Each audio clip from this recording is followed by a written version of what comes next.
Estás escuchando Milenio 3 por Aluka Nanika. Informe ATA sobre las investigaciones parapsicológicas realizadas en el Museo Nacional Centro de Arte Reina Sofía, años 1992 y 1995, Madrid, 14 de marzo de 1995. En enero de 1992 llegó a nuestro conocimiento que en el Centro de Arte Reina Sofía se producía una serie de hechos extraordinarios, observados por los vigilantes de noche, entre otros, la puesta en marcha de los ascensores una vez desconectados, puertas cerradas con llave que se abren solas, ruidos de pasos, la presencia de unas procesiones de entidades con hábito religioso a lo largo de los corredores, así como la comunicación a través del tablero Ouija con un personaje que se autodenominaba Ata.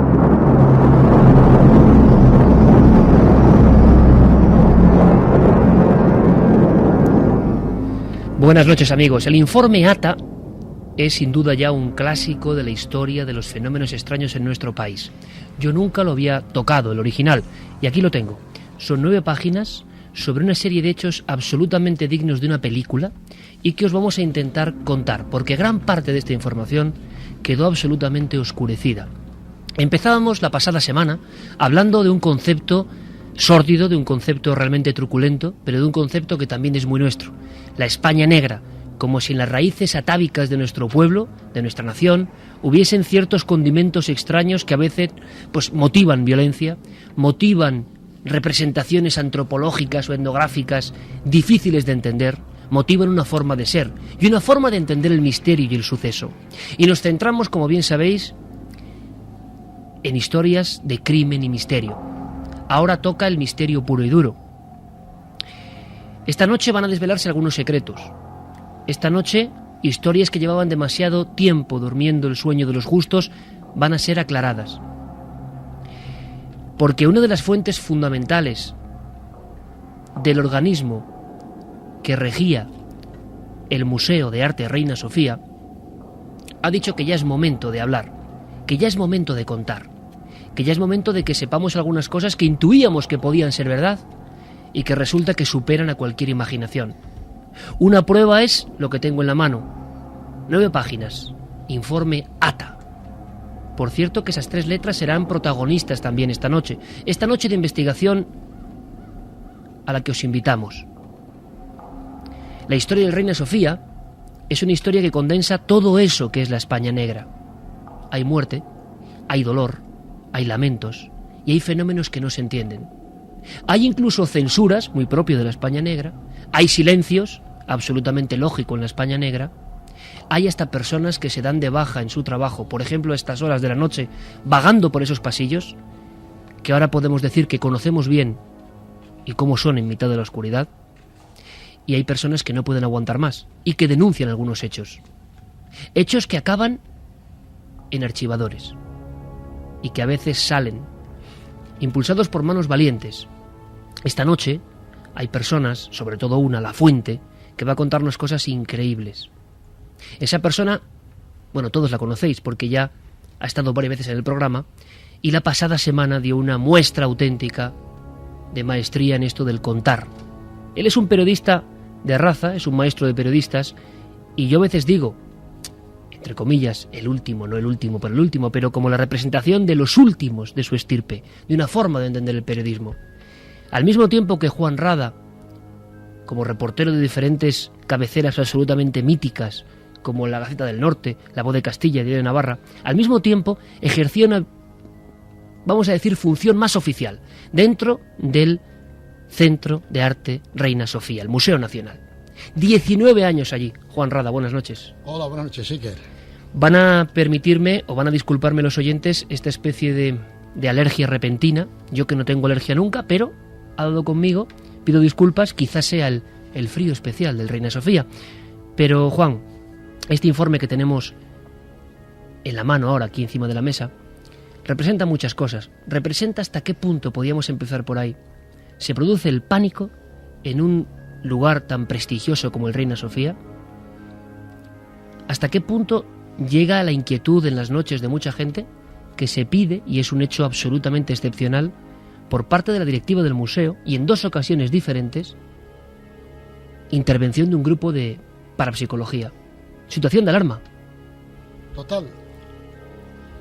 El tema de sombras, de fenómenos extraños, de ruidos, era una historia que venía de lejos, pero fue sobre todo a raíz de la reconversión del Centro Nacional en Museo Nacional en 1990, cuando empezaron a aparecer abundantes huesos bajo el patio, bajo la calle Santa Isabel, en Argumosa. Entonces ya cundió un poco de, bueno, aunque la gente recordaba que había bajo una necrópolis y tal, pero bueno, esto qué es, qué no es, pero a raíz de eso se empezaron a observar fenómenos paranormales. Ascensores, como acabamos de decir, que se ponen en movimiento solos, estando desconectados, puertas cerradas que se abren inesperadamente, pero ya se empiezan a ver extrañas visiones. Visiones que además serán como un arquetipo, ¿no? Aparecerán siempre. Hay una que la gente no conoce, porque hay algunas que llegaron a ser célebres, y hemos hablado en ciertas ocasiones de la Reina Sofía, pero hay algunas que, veréis amigos de Milenio, qué fuerza tienen.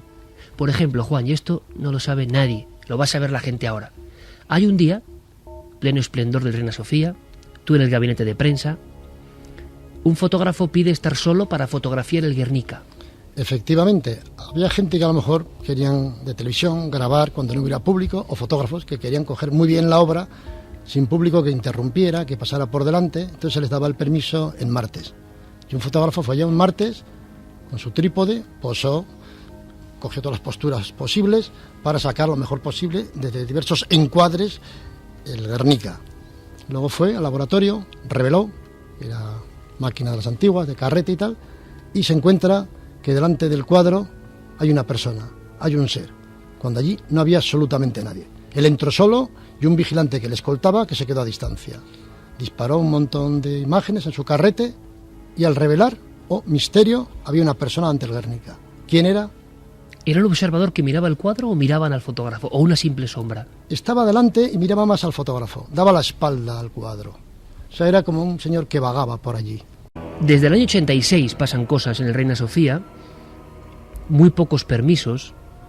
Hoy podemos decir que nuestro equipo ha sido, bueno, pues casi bendecido por lo difícil que es, con otra posibilidad, aunque escueta, de grabar allí de noche, de estar allí en la noche, pero importa mucho más todo lo que sabemos y todo lo que se ocultó, Juan. Hubo hallazgos de osarios con huesos de niños, y no se informó mucho de esto. Toda esta información, desde luego, no salía en las portadas de los periódicos, ni mucho menos. Era algo que se quedaba en el cajón, ¿no? Sí, parecía que no iba en consonancia mucho pues con un centro de arte moderno y contemporáneo. Quizá el fallo radicaba en que puede que no fuera el lugar idóneo para montar un centro de este tipo, sino otro museo, pues yo qué sé, tipo de arqueológico, una biblioteca antigua. Entonces, cuando empezaron a aparecer huesos, cuando empezaron a producirse fenómenos extraños y demás, pues iba contrario pues a una supuesta progresía que se quería difundir desde ese centro. Fenómenos extraños que empezaron a tener fuerza cuando ya el personal, por ejemplo los vigilantes, aparte de cuando por las noches tenían que recorrer los sótanos con linternas y tal, pues claro, cualquier ruido extraño procedente de emparedamientos, que luego se demostró que en realidad estaban allí, había otro personal como era el de limpieza, que a últimas horas de la noche, a las 9, cuando se iba el público y tal, pues veían como una procesión de monjas, 3 monjas concretamente en fila, con los brazos cruzados, con hábitos de hermanas de la caridad, con el tintineo de unos rosarios muy gruesos que llevaban en la cintura, con un fondo de rezos, de cánticos, y eso les imponía, porque además iban por unos grandes pasillos, pero al llegar al final se difuminaban, era como un fundido en la piedra. ¿Qué es esto? Por las mañanas a primera hora pasaba también que algunas señoras de la limpieza, cuando iban a limpiar los cristales que daban al patio, donde estuvimos anoche grabando, pues veían que había en un banco sentado un señor con aspecto mesiánico, un señor mayor, de edad de 80 años así, melenas blancas, pelo blanco y tal, sentado apaciblemente, como viendo pasar el tiempo. Ahora contaremos más sobre estos personajes y vamos casi a diseccionarlos, Juan, uno por uno, los tipos diferentes de apariciones que surgen. Pero hay una cosa más importante, antes de invitaros a participar, porque hoy todo el equipo Santi Camacho, buenas noches. Buenas noches, Iker. Javier Sierra, buenas noches, compañero. Muy buenas noches, Iker. Carmen, buenas noches. Buenas madrugadas, Iker. Todos expectantes, como siempre, que viene el maestro Rada a contarnos cosas. Y hoy con más motivo. Y hay muchas preguntas por parte del propio equipo. Yo sé que Santi y que Javier están entusiasmados con la posibilidad de saber muchas más cosas. Nosotros hemos tenido ya aventuras con Juan periodísticas en este lugar, pero todo eso vamos a ir desbrozándolo. Una cosa nada más. En este inicio casi comprimido, y lo vais a entender, compañeros, porque a raíz de este derbi futbolístico hemos empezado media hora más tarde, hay que aprovechar el tiempo al minuto.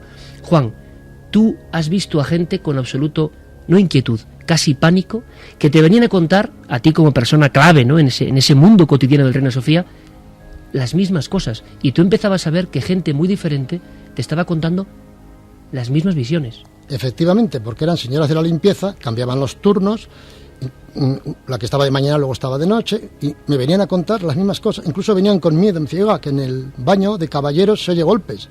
Y yo me acerqué por allá y llegué a oír esos golpes. Pasaba el de señoras que estaba detrás y se oían los golpes, pero ni en un sitio ni en otro había nadie, porque habían dado ya las 9 de la noche, estaba herméticamente cerrada la planta de arriba, donde estaba el departamento de prensa, donde se produjeron algunos fenómenos, y claro, estas señoras pues tenían un tanto de temor, y con razón, porque ¿de dónde proceden esos golpes misteriosos? Ya no digamos cuando vienen otro tipo de fenómenos más marcados. Juan, brevísimamente, y para tener ya el planeo sobre el tipo de horrores que se vivieron ahí dentro, y luego iremos a la historia del lugar, del edificio. Todo se empieza a agravar y acaba con estas dos comisiones de investigación cuando a unos vigilantes, cierta noche antes del año 92, se les ocurre la idea en ese ambiente de hacer una ouija, y aparecen las 3 letras. Sí, porque estaban con estas dudas de qué sucede, qué no sucede, y una noche pues quizá por curiosidad, por ejemplo, vamos a hacer aquí una ouija, y entonces aplicaron sus dedos al vaso y este empezó a moverse rápidamente, y fue a la A, a la T, a la A, y la frase que vino a continuación fue: mi nombre es Ata y soy un paciente del hospital, soy un loco peligroso y un asesino. Alguno de ellos dijo: manifiéstate, y entonces 2 golpes secos. Rápidamente se levantaron, abandonaron la estancia. ¿Qué pasa aquí? ¿Qué pasa aquí? En fin, era gente armada, en fin, valiente y tal, y volvieron. Entonces el jefe del grupo, que tiene el mismo nombre que el monarca que creó ese centro, pues dijo: Ataulfo. Y ahí salió un poco el nombre, pues simpático, vamos a decir, de ese fantasma, ¿no? Pero que es un nombre importantísimo también, añadido, digamos, para restar tensión en ese momento grave. Las letras siempre fueron 3, Ata. Ata. El vaso fue A-T-A. Juan, ¿es verdad que 3 años después el grupo de investigación hace la ouija sin conexión con esa gente y sale lo mismo? Lo mismo. Primero se manifiesta Malú, una judía que decía que había vivido ya 4 siglos antes. Después fue Aldonza de los Ángeles, priora de la comunidad, que había vivido ya en 1750 y expresó su pesar porque una de sus protegidas, Blanca, de 19 años, había desaparecido con el novio. Pero la tercera fue la vencida. Ata estaba presente y se manifestó Ata y volvía a decir lo mismo, que era un criminal y que le habían ingresado por loco, y que ahí había muerto y que ahí permanecía. Yo puedo decir que Juan Rada seguramente es la persona que más secretos sabe de esta historia, de este expediente X español, y esta noche hay que conocer mucho más. Comienza la aventura. No crean que se ha manifestado repentinamente otra entidad extraña y desde luego digna también de la España negra en cierta manera. No, son los duendes. Pasa esto cuando se habla del Reina Sofía, que de pronto hasta las máquinas que rigen nuestro sonido enloquecen y surge, pero además como una ráfaga, otro sonido de esta España contemporánea. En fin, increíble y alucinante. Nosotros continuamos e invitamos a la gente a que se incorpore a esta investigación. Vamos a dar las vías de contacto. Iker, también esta semana sorteamos 3 ejemplares del último libro de Juan Rada, nuestro invitado, Tras la huella del crimen. Las vías de contacto: 27699, palabra clave milenio, espacio, vuestros mensajes, milenio3 con número, @cadenaser.com y www.cadenaser.com. También en la web de ikerjimenez.com podéis votar en el debate de la semana. La pregunta, pues muy sencillita: ¿creéis que hay fantasmas en Reina Sofía? La respuesta es sorprendente, 68,1% que sí. 68,1% que sí. Sí, y Bueno. ya gente escribiéndonos que ha trabajado de alguna forma en Reina Sofía y ha vivido cosas. ¿Ah, sí? Pues hay que saberlo. Mucha gente que ahora mismo, amigos, seguro que han sentido un vuelco en el corazón con este duende de la radio que ha intervenido. Casi yo creo que, ¿sabes, Juan? Para relajar un poco el ambiente, porque vamos, ha sonado repentinamente la sintonía clásica de las conspiraciones españolas de Santiago Camacho. Increíble. Estas cosas pueden pasar en Milenio 3 y en la magia de la radio. Otro fragmento de ese expediente, 2 años diferentes. ¿Qué pasó en los 2 años? Bueno, por la conclusión a lo que el grupo EPTA, que fue el encargado de esta comisión de investigación, llegó, y que aparece en estas páginas, se resumiría, más o menos, y no es poco, en esto. Como resultado de la investigación, llegamos a la conclusión de que el edificio tenía una impregnación antigua debido a la intensidad emocional de las vivencias correspondientes a la función que como hospital había desempeñado el edificio durante muchos años. Paloma Navarrete, la sensitiva del equipo, pudo localizar las salas dedicadas a psiquiatría en la zona de la bóveda circular del sótano, así como la existencia de unos cuerpos enterrados en unos nichos cubiertos con unas lápidas escritas y ocultos tras una pared de pladur en el actual almacén de pinturas. Y la propia Paloma Navarrete en su día daba fe de este acontecimiento que se convirtió casi en leyenda para los propios vigilantes, hay que entenderlo. Picaron en la pared y descubrieron que lo que imaginaba la sensitiva era una verdad rotunda, una verdad de muerte. Y yo paso al lado de una pared y digo, aquí hay muertos detrás de esa pared. Y el jefe de seguridad me dice, pero bueno, ¿cómo lo sabes? No puede ser. Digo, ahí hay muertos, y además los estoy viendo, porque yo los estaba viendo, y estaba viendo una mujer y un hombre, y yo decía, están ahí y están como asomados y muy enfadados. Entonces dije, pues nosotros esto lo queremos ver. Hizo dio un tajo al pladur, abrió un boquete en el pladur y efectivamente ahí estaban los 3 ataúdes.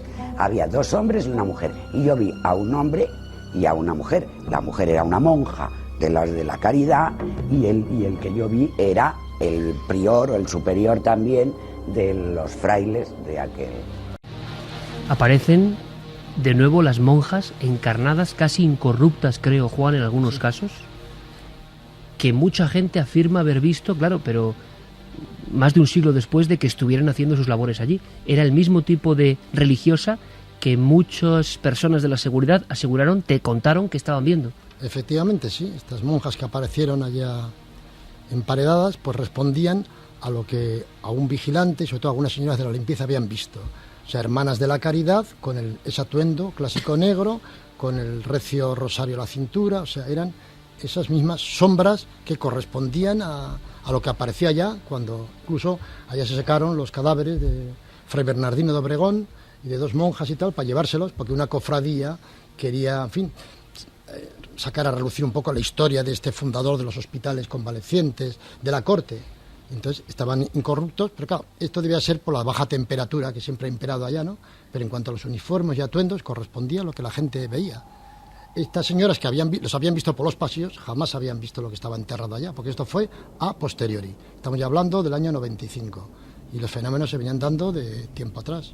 Incluso en el informe aparece una franja, es muy curioso, un mapa, lo estoy viendo ahora mismo, un mapa, un plano del Museo Reina Sofía, y hay toda una franja que marcan como con una serie de alteraciones importantísimas a todos los niveles, sobre todo en la zona del subterráneo. Sí, esa es la zona más importante. Al parecer abajo estaba la capilla, y era pues donde se iban produciendo todos estos enterramientos, pues porque allá llevaron mendigos, locos, niños abandonados, en la guerra civil soldados que fueron torturados y los enterraron allá, en fin, entonces todo iba para abajo. Fue una necrópolis que se fue improvisando, y allá abajo es donde se sentía esa energía cargada, para muchos hasta una especie de energía negativa, porque empezaron a sentir mareos, estrés, confusión. De ahí que hubo gente que pidiera el traslado, no se lo concedían, alguien tuvo que pedir la baja, pero en fin, había una incomodidad porque se estaba mal allá abajo. Invitamos en todas las vías de contacto, a través de Facebook, La Nave del Misterio, a través de ikerjimenez.com, en Twitter lo mismo, La Nave del Misterio en Twitter, y las vías de contacto que siempre comenta Carmen, porque es muy importante que hoy, amigos y amigas, que hayáis tenido contacto con el Reina Sofía y quizá ya podáis hablar, como hace Juan Rada. Es importante que nos contéis partes de este puzzle interesantísimo, porque ha habido, y sé que Javier Sierra tiene muchas ganas de preguntarle a Juan, ley del silencio, ¿verdad? Que es una de las cosas muy de la España negra, decir, de aquí no sale nada. Y muy de aquel tiempo también, porque tenemos que situar todos estos hechos del Reina Sofía en un contexto que creo que es importante. Es el Madrid de primeros de los 90, donde un poco tiempo antes de estallar, digamos, el escándalo del Reina Sofía y de sus fantasmas, se estaba hablando en el Palacio de Linares también de la presencia de fantasmas en ese lugar, y la comidilla de que varios edificios oficiales en ese tiempo que estaban en obras, estaban infestados por presencias, digamos, no identificadas, estaba, digamos, al cabo de la calle. Por lo tanto, lo que ocurre en el Reina Sofía es hasta casi comprensible que hubiera sido silenciado por unas autoridades a las que esto les había pillado por completo desprevenidos. Pero atención, y aquí es un poco el comentario que yo quería introducir, la presencia del grupo EPTA, es decir, del equipo que en ese momento lideraba el sacerdote jesuita José María Pilón y sus 6 compañeros de investigación, entre ellos físicos, arquitectos, en fin, gente muy cualificada. Que firman el informe al final. Exacto, es requerida por los, digamos, responsables de la seguridad del edificio, es decir, del entonces futuro Museo Reina Sofía. Por lo tanto, no es que de repente hubiera un grupo de parapsicólogos, entre comillas, que se colaran de rondón, es que su presencia fue oficial. Y lo más curioso de todo, se les pidió que no dijeran nada. Ellos, y yo lo recuerdo perfectamente en conversaciones con el padre Pilón, con Sol Blanco Soler, con Paloma Navarrete, el secreto durante muchos guardaron años. el secreto durante muchos años, y de repente lo ven publicado en las páginas del entonces Diario 16 para su sorpresa. Es decir, que claro que había una confabulación de secretos, se les pidió a ellos que guardaran ese secreto y cumplieron, pero, en fin, esto era algo que no se podía sofocar por más tiempo, porque se hablaba en todo Madrid de que allí estaban ocurriendo cosas extrañas. ¿Te pidieron ocultar cosas, Juan, en ciertos momentos? En este aspecto siempre hubo un secretismo, porque pensaban que estos fenómenos pues podían ser perjudiciales y que no iban en la línea de un centro de arte contemporáneo, vamos, no era nada progresista, era un poco recordar la España negra. Y para eso aplicaban pues el mismo sistema que la España negra, ¿no?, que es el secretismo, la cerrazón informativa y demás. Por eso, a raíz de los fenómenos y las denuncias que había internas a la dirección, la directora del centro en el año 92 y el director después en el 95 solicitaron la intervención profesional de estos especialistas, pero con un informe que se debía guardar en secreto. ¿Cuál fue la sorpresa, tanto del museo como sobre todo de estos parapsicólogos, cuando lo vieron publicado en Diario 16? Llamaron a la dirección del periódico para ver qué había pasado y contaron pues que lo habían comprado, que una persona, un responsable de haber guardado eso, pues se lo había vendido por una determinada cantidad al periodista Álvaro Gariño, y así es como se difundió esto y ya no se pudo contener, pues no sé, ya los datos contenidos hay, los nombres de Malú, de María Aldolfa, de Livinio, un médico que estuvo ahí en plena guerra civil, en fin, ya. Que luego hay que hablar, Juan, de estos personajes que dan su nombre, y hay que saber si tienen alguna raíz real. Pero en este informe original que tenemos aquí aparecen las firmas, evidentemente, de físicos, geólogos, arquitectos, y no solo eso, sino una nota manuscrita que es increíble, Juan, de que tiene que entregarse a cierto periodista. O sea, por un lado había secreto, por otro lado, por cierto dinero, ese secreto se rompió, saltó hecho añicos. Y una cosa que es increíble, Juan, ¿por qué 2 investigaciones? ¿Qué pasa? ¿Que en el 95 se seguían produciendo o se habían intensificado los fenómenos que ya habían motivado una primera investigación en el 92? Sí, se habían intensificado los fenómenos, cada vez eso iba más, estaba haciendo una especie de bola de nieve y además había cambiado la dirección. Entonces siempre se ha visto en los centros oficiales que el director que llega a nuevo pues quiere mejorar y hacerlo, vamos a decir, no, marcar una nueva línea, ¿no? Fue ese el motivo, porque en algunos libros y demás se ha dado el nombre de un director de los 2 informes. No es cierto. Primero fue una directora y luego un director. Pero fue porque los hechos iban increciendo y entonces ya no se podía parar eso.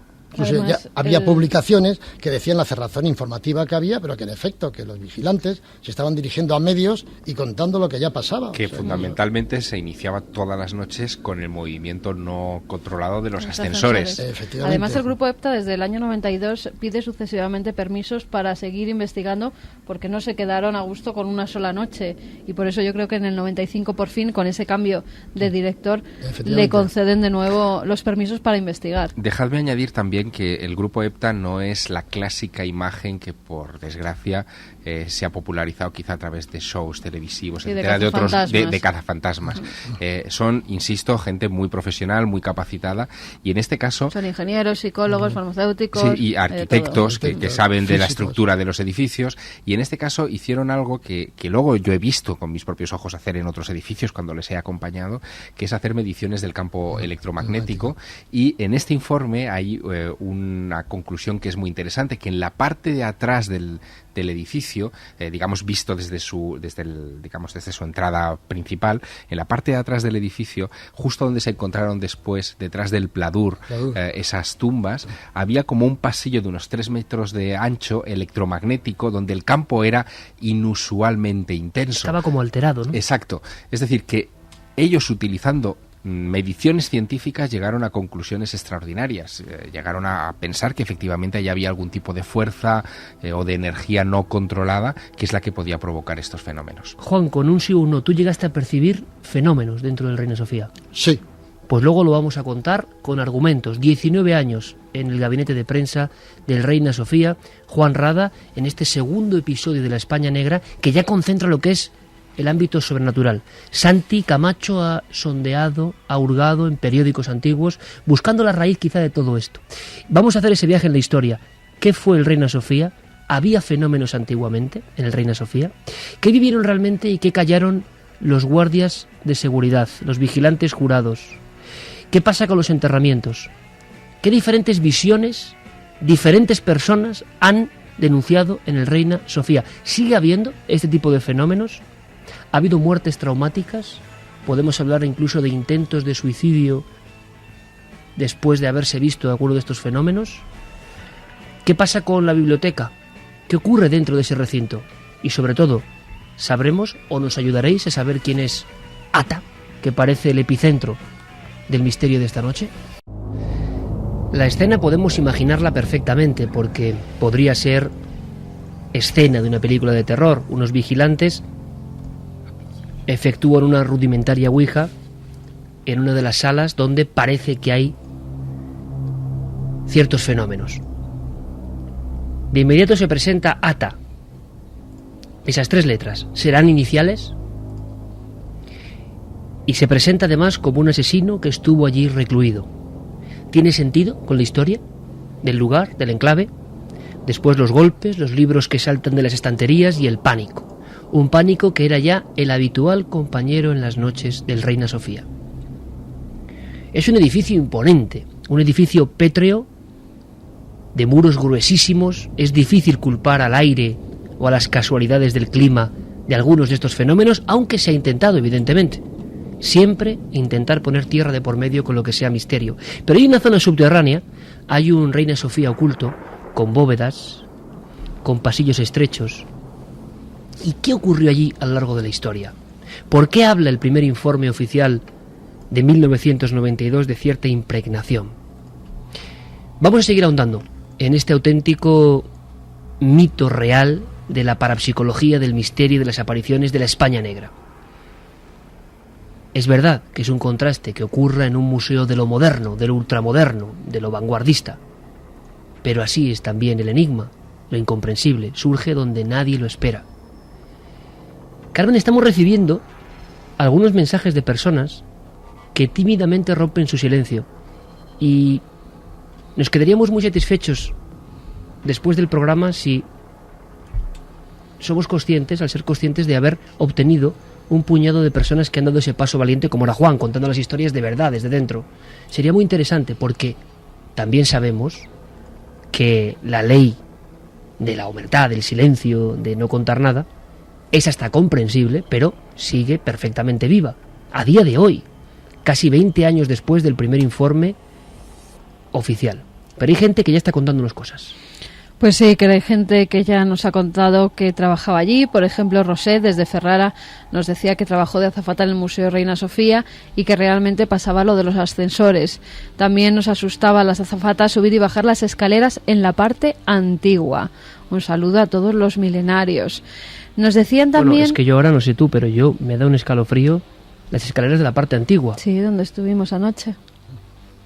Cuando las vi, Juan, estaba también nuestro compañero Sergio Fernández de Pinedo.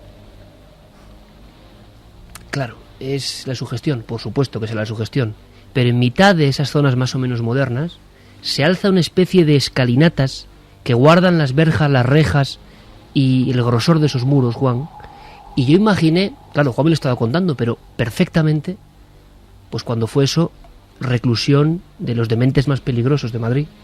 Es que era como si quedase un retazo, una raíz de piedra en mitad de la modernidad de lo que fue aquello. Y es curioso que estas azafatas comenten que entre ellas en las escaleras. En las escaleras, además que esas escaleras bajaban directamente hacia las bóvedas de los sótanos. Es que para ir al restaurante o a algunas otras dependencias había que bajar a los sótanos por esas escaleras y cruzarlos por un lado y por otro. Temperatura muy baja, oscuridad, impresión extraña, y había que, forzosamente, había que surcarlo, pues, igual varias veces al día. Raquel nos decía, estimados amigos de Milenio 3, muy poco después de la inauguración del museo, cuando fui a visitarlo con unos amigos, vi a una monja fantasmal bajando, sin pies, unas escaleras del primer piso, cercanas a la entrada principal. Nosotros subíamos y ella bajaba como levitando por los amplios escalones de piedra. Llevaba un hábito oscuro, con un amplio delantal blanco y unas tocas en forma de teja. Yo no dije nada a mis amigos, a los que me acompañaban. Después me enteré de todo el asunto y de la investigación del grupo EPTA y me quedé de piedra. Un saludo, Raquel. Pedimos a Raquel, por favor, si nos puede dar algún tipo de dato de contacto. Nos ha mandado un mail.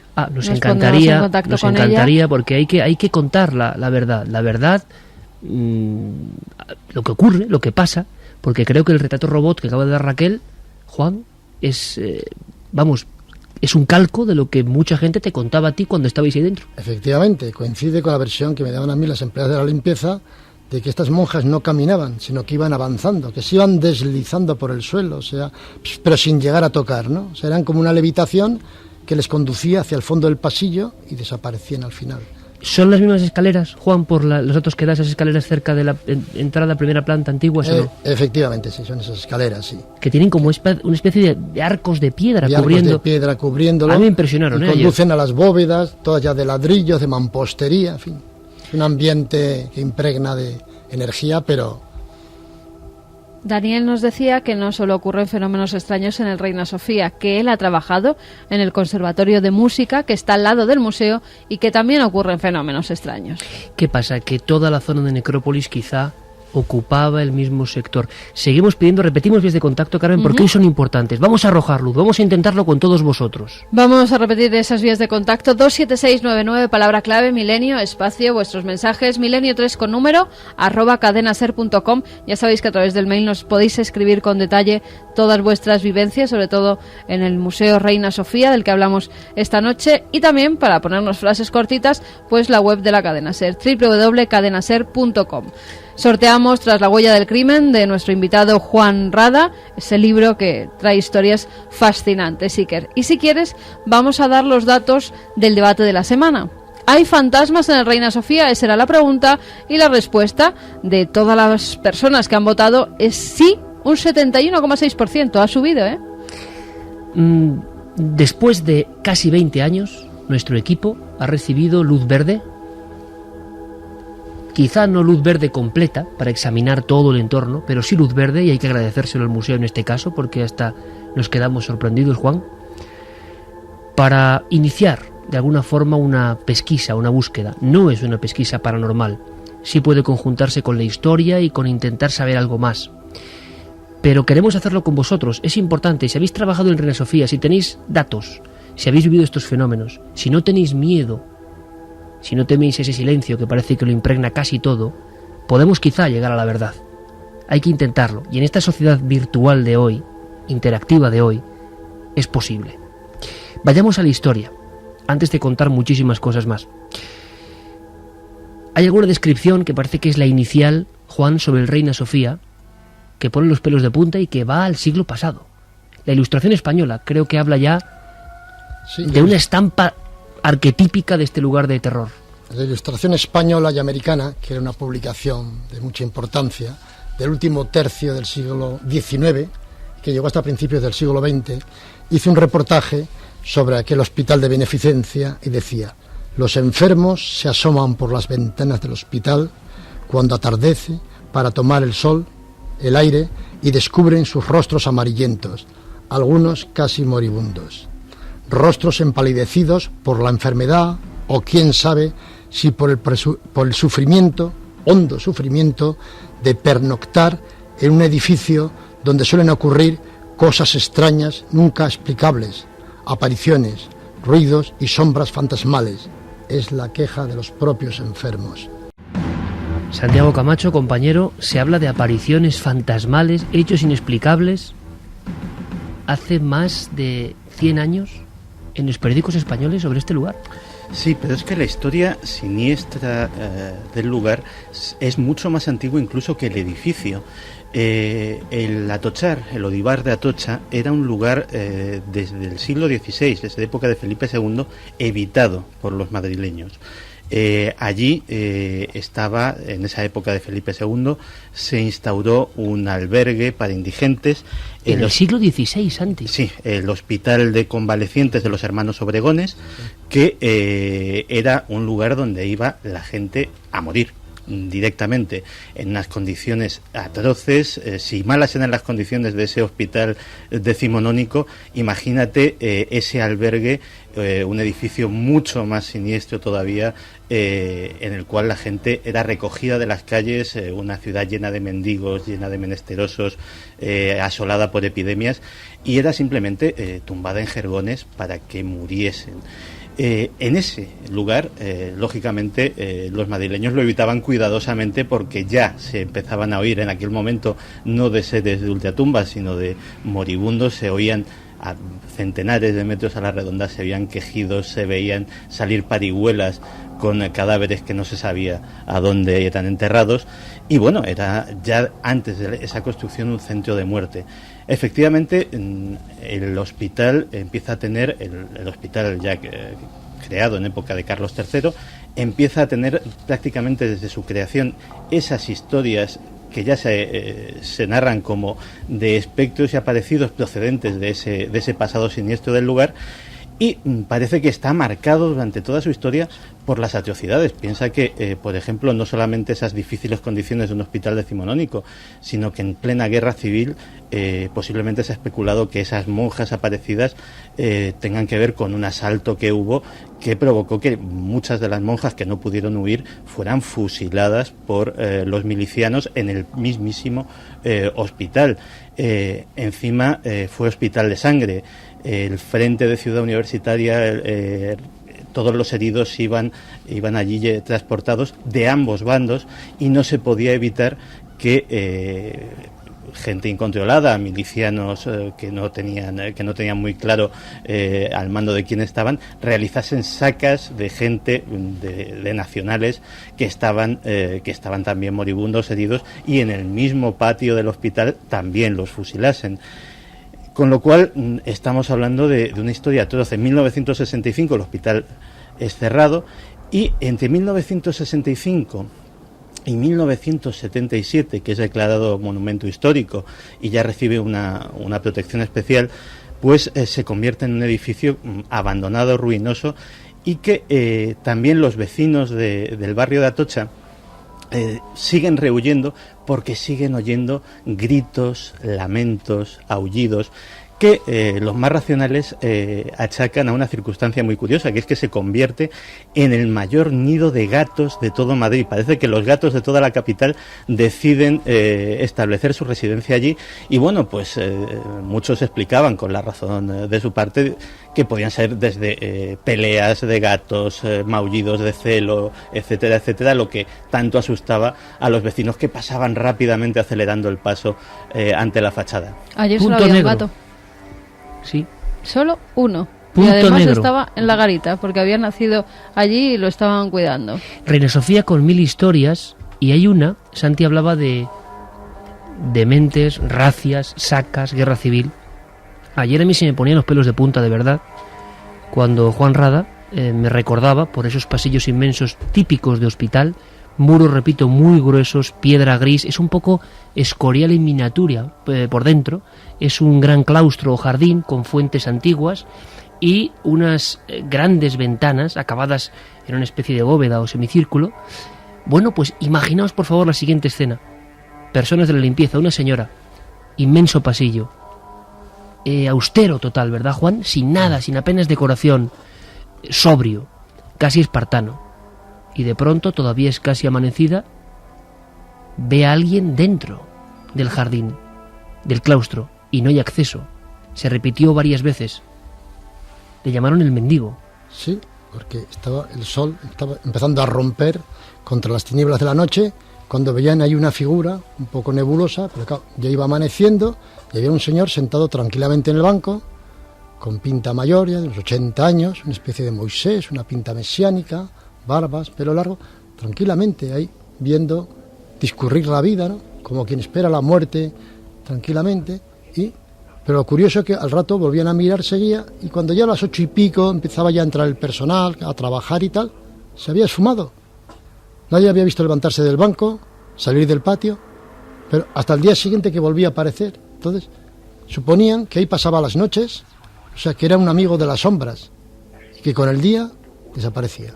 Nunca se le identificó, Juan. Nunca se le identificó. Se habló de que podía ser un vagabundo de la calle, pero en fin, eso es imposible, dadas las rígidas, medidas de seguridad que hay allá, sensores y demás, y ve que un mendigo en pleno invierno no se va a ir a dormir a un patio ahí al raso, se iría debajo de un puente, al metro, otro sitio. No va a estar ahí sabiendo que más a las 8 tocaban Diana. Estaba él sentado tranquilamente, en lo más duro del invierno, igual va bajo cero y tal, vestido normal, o sea, con una chaqueta así, tipo pueblerino, como si respondiera hace unos siglos y demás, tranquilamente. Pero lo curioso es que nadie le veía levantarse. Era mirar, estaba, volver a mirar y ya no estaba. Había desaparecido. Varias personas identificaron al mismo ser en diferentes tandas o épocas, Juan. Efectivamente, pero siempre a las mismas horas. De noche prácticamente no le veían porque entraba, surgía con las sombras de la noche. Y al desaparecer las sombras, poco a poco es cuando se difuminaba y se iba a ir. Pero en ese intervalo de un cuarto de hora, de 20 minutos, en que el sol ya amagaba con salir, pues lo podían ver tranquilamente, sentado en un banco, rostro apacible, en fin, como si fuera una buena persona que está ahí esperando lo que, ese era el misterio. Lo increíble, compañeros, es que hay una segunda investigación, ya que un grupo de parapsicología, con arquitectos, repito, geólogos, físicos, esté trabajando ahí, a petición del propio museo, ya es algo insólito, pero que haya 2 investigaciones. ¿Y qué dice ese segundo informe? ¿Qué revela? En la noche del 1 de marzo de 1995, iniciamos una investigación con la útil colaboración tanto del jefe de seguridad, Fernando Hernández Sánchez, como de los vigilantes que estaban de servicio. Los resultados muestran la existencia de un campo magnético anormalmente alto en una zona que recorre el edificio en la orientación oeste-este de una anchura aproximada de 3 metros y perpendicular a la pared de pladur del almacén de pinturas. A las 12 de la noche instalamos el tablero Ouija en el suelo de la sala de la bóveda, sentándonos a su alrededor para intentar recabar más información. Es que duda cabe una noche de escenas. Ahora es el grupo quien decide hacer la Ouija, que claro, es muy subjetivo todo esto, es muy arriesgado todo esto, pero imagino que el grupo lo hace después de haber medido los campos, de haber hecho otro tipo de apreciaciones, de medir el grosor de los muros. Es como la guinda del pastel parapsicológico, quizá. Bueno, ellos no descartan ningún método de trabajo, es decir, que ellos forman parte de un equipo integrado por profesionales de todos esos campos que hablábamos, de la física, la arquitectura, etcétera, pero no descartan tampoco utilizar a una psíquica como es Paloma Navarrete, que además ha dado información de interés en muchas ocasiones sobre los casos que han trabajado, y tampoco renuncian a utilizar un método como la Ouija, sabiendo las limitaciones que tiene una fuente de información de ese tipo. Lo que es verdaderamente curioso, aunque aquí puede estar muy presente información subliminal que ellos ya habían incorporado después de las visitas previas, es que vuelva a aparecer ese personaje Ata que había surgido en la primera Ouija de aquellos vigilantes jurados, pues 4 años antes. Y Javier, Juan, ¿había algún tipo de posibilidad? ¿Alguien en aquella Ouija, en aquella noche, en el 95, había comentado el asunto de Ata quizá con el grupo EPTA para condicionarles o no? No, no sabían absolutamente nada. Eso de Ata solamente era entre unos pocos vigilantes, que era a nivel privado, porque ya siempre existió, pues eso, como hemos hablado, una omertá, una ley de silencio absoluto. Entonces ningún vigilante se atrevía a difundir esta historia. Entonces el equipo que vino fue totalmente sin saber de qué iba. Estamos seguros de eso, ¿no? Sí, sí, no había ningún tipo de filtración. No había ningún tipo de filtración, ellos no conocían, Y sale Ata. Ata. Y nadie sabe quién es Ata, pero es que salen más cosas. Y en el informe oficial se revelan algunos nombres que surgen, nombres y apellidos, a través de un sistema tan poco fiable, evidentemente, pero en ese lugar. Y fechas. Y fechas concretas. Y algunas más que vamos a dar ahora. Esto es lo que cuenta el informe sobre la Ouija. En primer lugar, se comunicó con nosotros una mujer que dijo llamarse Malu, ser judía y habitar el lugar en 1594. Solo quería dar gloria a Dios. Después, se manifestó otra mujer de nombre Aldonza de los Ángeles, que aseguró haber sido priora de la comunidad del hospital en los años 1750. Buscaba con afán a una joven llamada Blanca, que vivió en el edificio de los 15 a los 19 años y se fugó con alguien sin dejar rastro. Dijo ser la tutora de esta huérfana. El tercero en ponerse en contacto con nosotros fue Ata, personaje conocido de los vigilantes. Ata resultó ser un loco furioso, paciente del hospital y sumamente peligroso, pues según su propia confesión, había asesinado a 5 personas. No sabía en qué año había vivido, tan solo sabía que su rey se llamaba Carlos. No era feliz, pero no quería ayuda.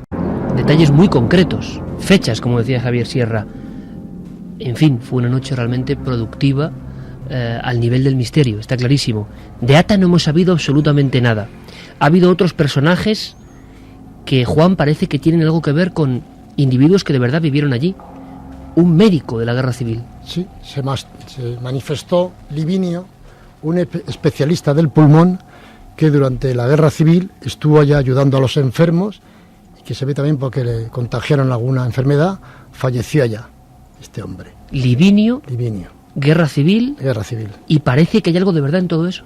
Sí, porque él dio datos de la puesta en marcha de ese centro, habló del año 1585 y algunos datos que los historiadores no lo sabían. Entonces, a raíz de este informe de EPTA, empezaron a investigar y efectivamente había dado una pista, pero muy exacta, el Livinio. Bueno, yo creo que esto es para quedarse boquiabierto. O sea, en el informe de las EPTA había algunos detalles que ni siquiera dentro del museo y en su historia se conocían. Claro, él dijo que el edificio exactamente estaba concurrido por entidades que, como él, se encuentran atrapadas en nuestro plano. Te decía, desde 1575, 1585, que es cuando empezó a entrar la gente allá, en ese decenio. Historiadores luego han mirado estos datos y tal, y efectivamente, ese albergue de caridad, esas cosas que con Felipe II echaron a andar, fue en el decenio ese de 1575 a 1585. Livinio, este doctor, que además luego se ha consultado y efectivamente existió, dio esos datos. Un nombre además que desde luego no es muy peculiar, ¿no? Y no es muy habitual, es un nombre absolutamente extraño, Livinio. Más cosas, más elementos, más datos. Fenómenos que ocurren en un recinto y casi son violentos, que obligarán incluso a pedir la baja a algunos trabajadores. Una zona muy concreta que es la biblioteca, Juan, donde ocurren otro tipo de historias como con cierto impulso, que algunos investigadores dirían poltergeist, ¿no?, que se concentran ahí. Sí, como comentaba aquí el compañero Santiago, las milicias, en fin, hubo hoy desmanes en la guerra, pues como pasa en todas las guerras y en todos los bandos, ¿no? Y en la biblioteca, en la tercera planta, donde estuvimos anoche grabando, ahí estaba la sala de torturas. Ahí se tortura soldados, murieron ahí o abajo en el patio donde luego los fusilaron. Había una sala de tortura. Una sala de torturas, sí. Y ahí se montó pues la biblioteca, el archivo, documentación y demás. Hubo una sala de torturas ahí, gente que luego murió abajo y que está enterrada. Entonces, cuando daban las 8:30 de la tarde, que es cuando ya se cerraba la biblioteca al público y abandonaban pues la gente, pues las empleadas con unos carritos tienen que coger los libros, irlos, pues, llevándolos a sus lugares de origen, de destino, o sea, por orden alfabético, de autores, de temas y más. Entonces, a veces cuando los iban a colocar, pues oían como golpes, se quedaban un poco sobresaltadas, incluso alguna vez se quedaban paradas y algún libro saltó y caía al suelo. ¿Por qué eso ya entonces? Claro, de día había, pues, no vamos a decir bullicio porque era una biblioteca, pero sí había ruidos y tal. Entonces era a partir de las 8:30 hasta las 9:00 en que subía el vigilante y cerraba todo, cuando se producía este fenómeno. O sea, de ruidos, de golpes secos en la pared e incluso ayes, como lamentos, como gritos de lamento, como gritos de dolor. Y algunos libros que llegaron a caer. Pero ellas me contaron varias, coinciden varias, en que oían lamentos, en que se oían ruidos. Tú antes has hecho la típica percusión de un sonido, que dirían algunos expertos rap, y antes decías con un rotundo sí que habías vivido estos fenómenos. No es solo que te venga... Tú eres de los últimos en salir cada noche del Reina Sofía, ¿verdad, Juan? Efectivamente, sí, estamos ya con las sombras últimas. ¿Y llegaste a percibir esos golpes de origen desconocido? ¿En la biblioteca también o no? También alguna vez en la biblioteca, pues alguna chica me vino, como yo estaba solo ya arriba, pues oye, que todavía no ha llegado el vigilante, y a veces había una chica, dos, pues si una estaba debajo, se había ido un poquito antes, pues apenas quedaba gente, y alguna vez bajé a esperar a alguna, que luego la acompañé a casa y tal, porque me dije, oye, que he oído unos ruidos, acompáñame, y allá, aquello era grandísimo, extensísimo, pero allá no quedaba nadie. Y además en cuanto salíamos, venía un vigilante y cerraba con llave. Yo llegué a oír ruidos. Hoy en la 5ª planta, en el baño, cuando vino alguna señora a la limpieza, ruidos en el baño.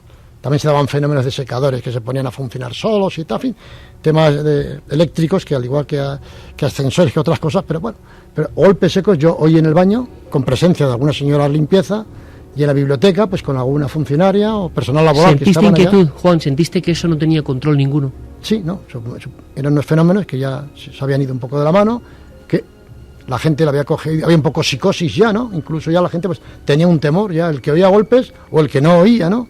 Pero en fin, había una ley del silencio y la gente pues prefería, solamente venían a contártelo, pues eso, para que como hombre pues les acompañara, porque además salíamos ya de noche, a veces nos cortaban la luz, había que bajar alguna vez, pues, porque en fin, el servicio de mantenimiento estaba los martes, por ejemplo, hacía algunas pruebas y demás, y cortaban la luz, y a veces hemos tenido que salir sin luz, y claro, una chica encima, si va sola por esos corredores, y se oye un par de golpes secos en la pared, pues claro, sale despavorida. Esos pasillos sin luz, desde luego... Sí. Tienen que impresionar mucho. Seguimos recibiendo a estas mismas horas, 2:32, en vivo, Milenio 3, personas que quieren colaborar en esta investigación. Sí, por ejemplo, Ángel nos decía que su madre trabaja hoy en día en el Reina Sofía y que no le gusta estar en la bóveda. También Luis nos dice que trabajó durante 3 años como vigilante en el museo, que a menudo sacaba algunas fotos por los pasillos. En una de esas fotos se observa un rostro, o al menos eso parece. Os la envío. Pues Luis, te lo agradeceríamos muchísimo. Milenio3 con número @cadenaser.com es el mail para enviarnos la foto a través del correo electrónico, o nos lo puedes enviar directamente a Gran Vía 32, 8ª planta, 28013 de Madrid, poniendo Milenio 3, que es nuestra vía postal. Te agradeceríamos mucho que nos enviaras esa fotografía. También nos dice Selenio que él trabajó en el Reina Sofía como técnico de mantenimiento y que los turnos de noche eran temibles. Todas las noches acontecían fenómenos extraños, sobre todo en la parte antigua. Las luces se encendían solas y el ascensor se ponía en marcha. Trabajé en el Reina Sofía y sí que oí historias raras de los tiempos en que era hospital. Creo que corre una energía especial entre las esquinas del museo y del conservatorio.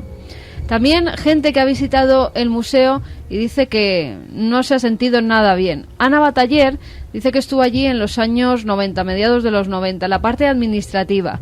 Fue a visitar a un amigo suyo que trabajaba en el museo, dice que no menciona su nombre por discreción, que aquella tarde fue a recogerle, cuando le llama por teléfono, bueno, dice que todavía está un poco liado y que suba a su despacho. El amigo dice que tiene que ir a dirección a que le firmen unos papeles, que volvía en unos minutos. Casi me había dejado sola en la sala y había cerrado la puerta. Cuando volví a abrirla me preguntó: oye, no te da miedo quedarte sola, ¿verdad? Ella se sorprendió bastante porque no conocía nada de la historia de misterio que había en el Museo Reina Sofía. Hizo un gesto con la cabeza como diciendo que no. Además, ella había investigado y había recorrido muchos museos y bibliotecas. Decía que no le daba ningún miedo, pero que en cuanto cerró la puerta a su amigo se quedó pegada en la silla sin poder moverse porque parecía que la estaban vigilando. Eso es muy interesante, ese comentario, porque viene a reflejar algo que Juan nos puede confirmar, y es que este asunto de los fantasmas, o de por lo menos la existencia de fenómenos extraños, era algo que conocían todos los empleados del Museo Reina Sofía. Eso nos lo dice ahora esta amiga Ana Bataller, porque decía que cuando ya se van, le preguntó que dónde estaba el baño, y el amigo le dijo: mira, mejor vamos al bar de aquí al lado, no entres en los baños.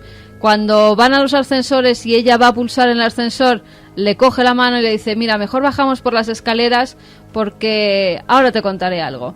Y le dijo: pero bueno, ¿por qué estás haciendo todas estas cosas? Dice: no, por Ataulfo. A mí me sonaba a rey visigodo, dice ella, o Ataulfo Argenta. Le dije que de qué estaba hablando. Y esperó salir de allí para contarle toda la historia, que pasaban cosas muy raras, que si había fantasmas, apariciones, que el ascensor hacía lo que le daba la gana, que fríos repentinos, abrirse de puertas, que estaban cerradas con llave, ruidos, golpes, pasos, como si alguien te siguiese, que ya nunca más quiso volver a hablar del tema. Es muy curioso porque no hemos llegado a saber quién es Ata, aparece en toda esta historia, pero hay personas, Juan, y gracias a ti hemos conseguido informes, incluso manuscritos, de personas que pidieron la baja. Tiene que ser algo muy gordo para pedir la baja, tal y como está el patio en nuestros días y hace años también, perder un trabajo porque no aguanta uno más. Ahora nos vas a contar algunas cosas que son muy fuertes, pero fijaos, en su día pudimos entrevistar a una de estas personas, Raquel Arrogante en concreto, vigilante de seguridad cerca del Guernica en algunas ocasiones, sí, cerca de los ascensores en otras, y yo no lo recordaba. Pero ahora, conociendo un poco más el tema, sí que me impresiona especialmente, porque ella llega a decir que su comportamiento varió y que empezó a hablar con voz de niña pequeña, sin tener ella voz de niña pequeña, ni mucho menos. Es decir, los fenómenos, bien sea por psicosis o no, iban increciendo. Podíamos abrir el debate de si estos fenómenos son solo histeria o se alimentan de la histeria y crecen exponencialmente cuando en el entorno ya hay miedo, como si el miedo fuera un combustible para ellos, ¿no? Escuchemos el testimonio. Me salía una voz muy débil, que no es porque yo tenga un tono de voz débil, sino que me salía una voz que casi no me salía también una voz como de niña pequeñita, como de niña pequeña. Yo tenía 21 y 22 años cuando trabajaba allí. Era una sensación muy extraña y que me hacía encontrarme mal y me alteraba el comportamiento también. Era como una especie de trance. Yo no sé definir un trance, pero era como si me cambiara la conciencia, como si no fuera yo, como si fuera otra persona diferente. Cuando yo tomo la baja, empiezo a interesarme por que se investiguen los hechos que me han ocurrido allí y por informarme de qué es lo que sucedió allí en el museo, sobre el tema de las investigaciones paranormales, porque sabía que se habían hecho 2 investigaciones paranormales. Raquel Arrogante, además, que la entrevistamos para Cuarto Milenio en este mismo edificio, en otra planta, y que la verdad es que era una persona que se la veía curiosamente serena hasta que recordaba el asunto, que se le demudaba completamente la faz. Fíjate que están disponibles en internet los cortes que grabamos en aquel momento Francisco Contreras y yo, que estaba allí trabajando, y me acerqué porque conocía el caso y por pura curiosidad, y se puede ver que Raquel todavía en esos ojos tiene terror de lo que está contando. Elevó su caso a diversas instancias, juzgados, comunidad autónoma, Ministerio de Cultura, etcétera, etcétera. Y uno de los expedientes se resolvió, yo creo que con una de las líneas más gloriosas de lo oficial relacionado con lo paranormal en España. Y es que la Consejería de Medio Ambiente de la Comunidad de Madrid zanjó el expediente con la siguiente respuesta. Decía: en virtud del Estatuto de Autonomía, la Consejería carece de competencias sobre fenómenos paranormales. Pero hay algo más, no solo personas que pidieron la baja, sino personas que acabaron con comportamiento alterado, vamos a decirlo así. Juan, yo te preguntaba ayer si las cámaras habían llegado a captar tecnológicamente algunas de estas visiones, como ese rostro que nos decían que apareció en una cámara fotográfica, y si todo ese material había quedado también, pues como todos estos informes, en el último cajón del secreto. Me contaste algo mucho más impresionante, que hubo personas que acabaron francamente mal en ese entorno empezaron, digamos, a decaer o a degradarse y a tomar decisiones terribles en la sala de cámaras. Sí, que en la sala donde estaban las cámaras, donde se hacía el control, pues ellos a veces, esas mismas apariciones que veían directamente, también lo vieron a través de las cámaras. O sea, eso quedó allá incluso grabado. Y hubo gente que cogió miedo, aunque estuviera recluido allá. ¿Y dónde están esas cintas, Juan? Aquí es todo misterio, en este centro de arte. Y entonces, uno de ellos, al tiempo, pues se pegó un tiro. Tuvo suerte, un tiro en la cabeza. Tuvo suerte de que no murió, aunque luego al tiempo ha muerto. Quisieron echar tierra sobre el asunto diciendo que era por un desengaño amoroso, pero lo cierto es que estaba ya, que al tiempo murió. Ayer me comentaban algunos compañeros que también se ha dado mucha mortandad entre trabajadores por ahí que rondaban los 40 años así, pero ha habido, yo recuerdo unos cuantos que han muerto, que puede ser casualidad o no, pero gente relativamente joven, de 37, de 40 y 42 años que han muerto. Juan, permíteme preguntarte una cosa. Sí. ¿En qué arco de tiempo estuviste tú trabajando en el Reina Sofía? Yo entré ya pues en el verano de 1990, que era cuando se iba a inaugurar. Entonces yo estuve viendo ya las obras que se hacían, pues se cerró, el Centro de Arte se cerró para reconvertirlo en Museo Nacional. Y entonces, claro, es cuando empezaron a salir huesos y demás, que se tapaban rápidamente, ¿no? ¿Llegaste a ver los huesos, Juan, alguna vez? Sí, en la calle Santa Isabel y tal estaban saliendo huesos. Y luego al tiempo tuvieron que hacer lo de la conducción del gas en aquella Argumosa y volvieron a salir más huesos y tal. Yo estuve desde esa fecha, pues 19 años, o sea, ahora va a hacer 2 años que abandoné aquello. Y en esos 19 años, los comentarios sobre este tipo de presencias fueron constantes. Eran constantes con los vigilantes, con las azafatas, con las empleadas de la limpieza y con los compañeros. Y muchos venían a prensa, oye, vosotros que ahí lo sabéis y tal. Y había que, en fin, muchos periodistas llamaban, querían permisos, pero generalmente se denegaban porque, en fin, no querían que este tema se difundiera. Y con 19 años de problemas, solamente se dio permiso en 2 ocasiones a un grupo de investigación como el Grupo EPTA, ¿o ha habido algún otro tipo de acción que tú sepas y puedas contarnos para detener esos fenómenos? Allá se daban permisos a todo el mundo, siempre que fueran para un fin artístico, en fin, incluso se ha alquilado pues para lo de eventos, pues para la presentación del calendario Larios, donde iban unas vedetes impresionantes y unos modelos a enseñar sus atributos, nada misteriosos, por cierto, pero para el tema este de fenómenos paranormales, pues no. Y una vez di un permiso para la revista Enigmas, para que hicieran fotos pues tranquilamente por el museo, y claro, se bajaron a las bóvedas y tal, y bueno, la conmoción que se... Parecía aquello, como comentábamos antes, que se había revelado. Porque no querían que se supiese nada de esto. Cada vez que se rozaba esto era un tema tabú. Era un tema tabú porque creían que era perjudicial. Y entonces ellos no lo consideraban información, entonces ellos funcionaban como un aparato de propaganda. Y entonces esto era perjudicial. Entonces era un tema tabú que decían no. Allá el Palacio de Linares, allá otros con estos temas. Pero nosotros no damos nada de esto. Y ya los periodistas, claro, desistieron. Algunas me llamaron algunos. Gente que había trabajado conmigo en el diario El Caso y tal, me pedían información, pero claro, le tenía que contar la verdad. Digo, el problema es la información gráfica, porque para hacer el texto, pues más o menos puedes hablar con el personal, que en fin, que bajo el anonimato de no dar nombres, pues la gente lo contaba. El tema eran las imágenes, cara a los periódicos o a las televisiones. Juan, y después de estos 19 años y de conocer el tema desde dentro y de historias que nunca se han contado, algunas he visto a Santi que ponía una expresión cuando recordabas historias como a través de las cámaras viéndose algunas apariciones o pegándose un tiro en la cabeza. ¿Cuál es tu opinión personal de lo que pasa allí? Allá hay una gran necrópolis, porque durante 450 años, como comentábamos antes, no han parado de arrojar cadáveres, pero de todo tipo, ¿no? De locos, de condenados, de gente torturada. Entonces, es muy probable, pero muy lógico que ya se den fenómenos, que haya una energía especial. A mí muchos trabajadores me dicen que es una energía negativa. O sea, como que les afecta, pues en cuanto a un poco algo de ansiedad, de estrés, un cierto temor, pero en fin, todo el mundo coincide en que allá en ese museo, igual que en otros centros similares de parecidas características, pues que efectivamente ahí existe un ambiente especial.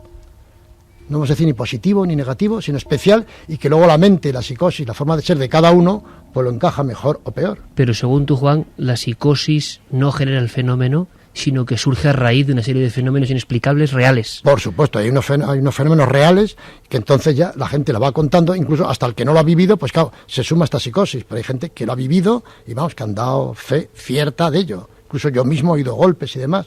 Luego ya surge la psicosis generalizada, ¿no? Pero O sea, hay gente que lo ha vivido en primera persona, que ha visto cosas, que ha visto sombras, que ha visto procesiones, que ha habido golpes por allá, sobre todo de noche, y había temor. Temor. Lógico. ¿La encuesta? Vamos a ver los datos de la encuesta en ikerjiménez.com. El debate de la semana, la pregunta: ¿hay fantasmas en Reina Sofía? 72,2% sí, 27,8% opinan que no. Pues ha sido nuestro repaso a una historia alucinante, que es una más, ¿verdad Javier? ¿Verdad Santi? ¿Verdad Carmen? Una más de edificios oficiales que están en el meollo antiguo de Madrid, que es en sí una gran necrópolis.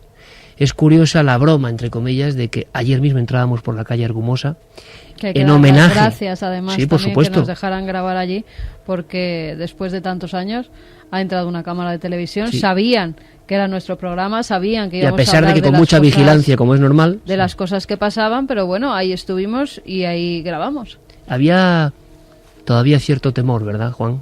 Sí, los vigilantes que nos acompañaban, que yo los conocía de muchos años atrás, pues sí, me sonreían y tal, y yo les veía en la mirada que querían expresar algo, ¿no? Pero la boca permanecía callada, porque, en fin, sigue, Y más en los tiempos que corren, efectivamente. que los trabajos están tan caros. La gente tiene miedo al traslado, ahí el otro lado, porque incluso había gente que ha pedido el traslado muchas veces y no se lo han concedido y tal, y claro, como dice aquí Carmen, los tiempos que corren, pues la gente no quiere perder el trabajo, entonces, pues prefieren pues eso de ver, oír y callar. A veces ver y oír mucho, ¿no? Hay de estos temas, pero sobre todo callar. Es curioso que ayer desembarcábamos de alguna forma en la calle Argumosa, que es un antepasado de Germán de Argumosa, un ilustre doctor, Efectivamente. y que da paso a ese lugar que quizá ahora se llene de curiosos, también hay que decirlo, que aprovechen para ver a Picasso y algunas otras cosas que son muy importantes. ¿Y por qué no? ¿Por qué no?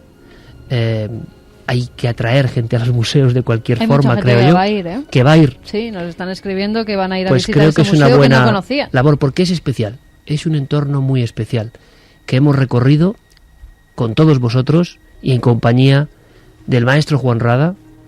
Gracias, Juan. Seguiremos indagando. Vamos a ver si a raíz de los testimonios que llegan esta noche podemos hacer más completo el puzzle, pero gracias porque sin tu ayuda todo esto sería absolutamente imposible. Gracias por tu valentía, por enseñarnos tantas cosas, y te deseamos todo el éxito del mundo en esa aventura que es el libro, que vas además a dedicar a los 5 ganadores, ¿no, Carmen?